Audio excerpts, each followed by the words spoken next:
चलिए अब आगे बढ़ते हैं और हैवेल्स लेकर आइएगा एक बार स्क्रीन पर। काफ़ी डेंट इसमें आज पड़ चुका है, 5% से ज़्यादा की यहाँ पर कमजोरी देखने को मिल रही है, 6% इनफैक्ट। और हैवेल्स के नतीजे आए और तिमाही में अगर आप बात करें तो मुनाफा 41% बढ़ा है, लेकिन मार्जिन 11.5% से ज़्यादा घटकर करीब करीब 11.25% हो चुका है। नतीजों और फ्यूचर आउटलुक पर चर्चा करने के लिए कंपनी के चेयरमैन और एमडी अनिल राय गुप्ता हमारे साथ जुड़ रहे हैं। अनिल जी, सुप्रभात, गुड मॉर्निंग टू यू और स्वागत है आपका कार्यक्रम में।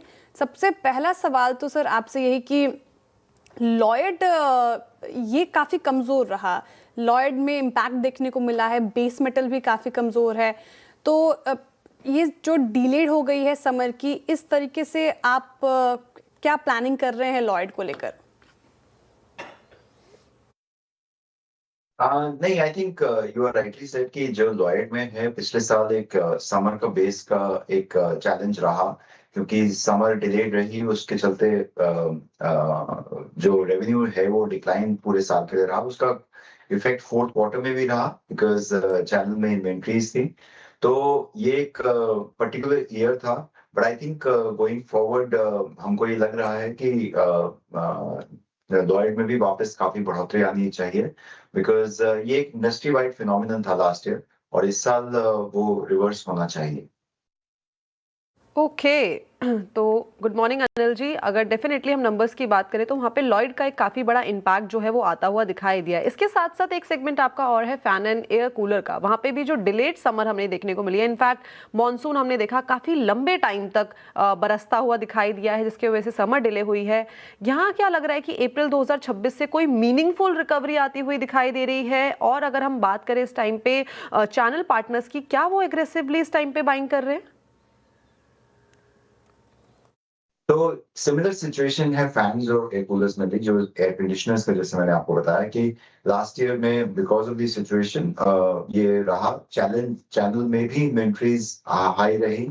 लेकिन अभी कुछ दिन से जो समर का एक कॉन्सेप्ट है वो काफी एक अच्छा सीजन का एक बहाव दे रहा है। उससे ऐसा लगता है कि बहुत ही जल्द फैंस में भी, कूलर्स में भी और एक एसीज में भी अच्छा उठाव देखने को उम्मीद है। ओके अच्छा, सवाल पार केबल्स स्पेस को भी लेकर। पार केबल्स में हमें स्ट्रॉन्ग बढ़ोतरी देखने को मिली है, कमोडिटी कीमतों में भी बढ़ोतरी से केबल्स के मार्जिन को सपोर्ट मिला है, लेकिन कमोडिटी में अगर गिरावट आती है आगे चलकर तो क्या मार्जिन प्रेशर में आएगा?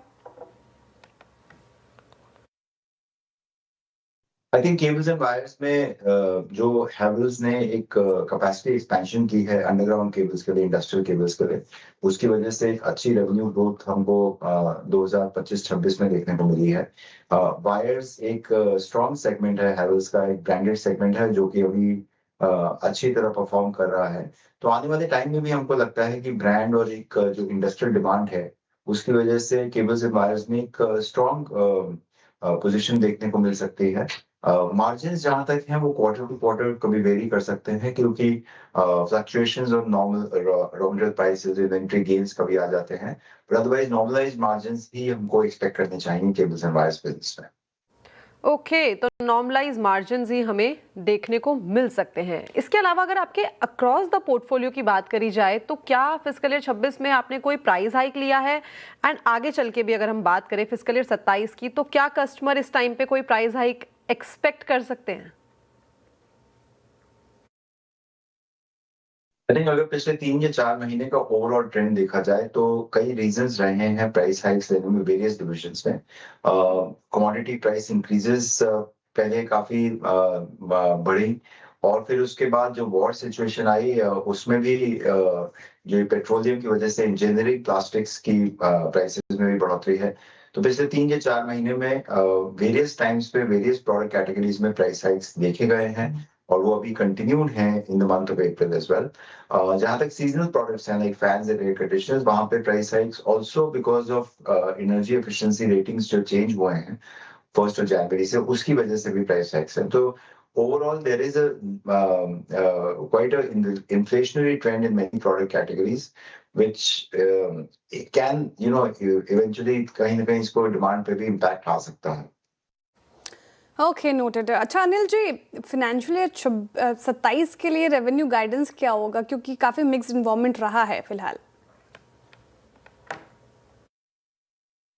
आई थिंक अभी कहना बहुत जल्द हो जाएगा। अभी हम अप्रैल के महीने में ही हैं और it is very difficult to predict the geopolitical situations and general demand in the market. But Havells की तरफ से हम लोग कंटिन्यूड इन्वेस्टमेंट्स अपनी जारी रखेंगे, चाहे डिस्ट्रीब्यूशन रीच में है, इनोवेशन में है। आप देखेंगे हमारे R&D स्पेंड्स हर महीने हर साल बढ़ रहे हैं और ब्रांड इन्वेस्टमेंट्स भी हमारी अभी बढ़ रही हैं। तो आई थिंक कंटिन्यूड इन्वेस्टमेंट्स रहेंगी जिसका एडवांटेज हमको वॉल्यूम एंड वैल्यू ग्रोथ में इस साल मिलने को दिख सकता है। ओके, तो वैल्यू और वॉल्यूम में दोनों में ही एक अच्छा इजाफा देखने को मिल सकता है। इसके अलावा अगर हम बात करें आपकी गोल्डी इन्वेस्टमेंट की, तो फिस्कल ईयर 26 के रिजल्ट्स में तो हमने देखा है कि वहाँ पे एक फेयर वैल्यू आती हुई दिखाई दी है। 27 की बात करी जाए तो यहाँ पे भी कोई चांसेस हैं कि हमें एक फेयर वैल्यू गेन देखने को मिले? आई थिंक हम लोग गोल्डी की जो इन्वेस्टमेंट है उसको एक डिफरेंट तरीके से देख रहे हैं। Rather than just an investment, हमारा ये एक सप्लाई चेन अश्योरेंस का एक स्ट्रैटेजी रही है। आप देखेंगे कि हमारे अदर सेगमेंट में जहाँ पे सोलर बिजनेस रिसाइड करता है वहाँ पे एक अच्छी ग्रोथ देखने को मिली है, अराउंड 50% इन दिस क्वार्टर। तो उसका रीजन है कि हमारी जो assured supplies from our investment in Goldie वो रही है। सो जहां तक देखिए वैल्यूएशंस का सवाल है, ये मार्क टू मार्केट गेन्स कभी ऊपर भी रह सकते हैं, कभी नीचे भी रह सकते हैं, but this is more like an investment. But otherwise हमारी स्ट्रेटेजिक रैशनल जो इस इन्वेस्टमेंट का है वो काफी डिफरेंट रहा है, it is more for business. Okay Anil ji, बहुत शुक्रिया आज हमारे साथ जुड़ने के लिए और तमाम सवालों के जवाब देने के लिए। All the very best for upcoming quarters. चलिए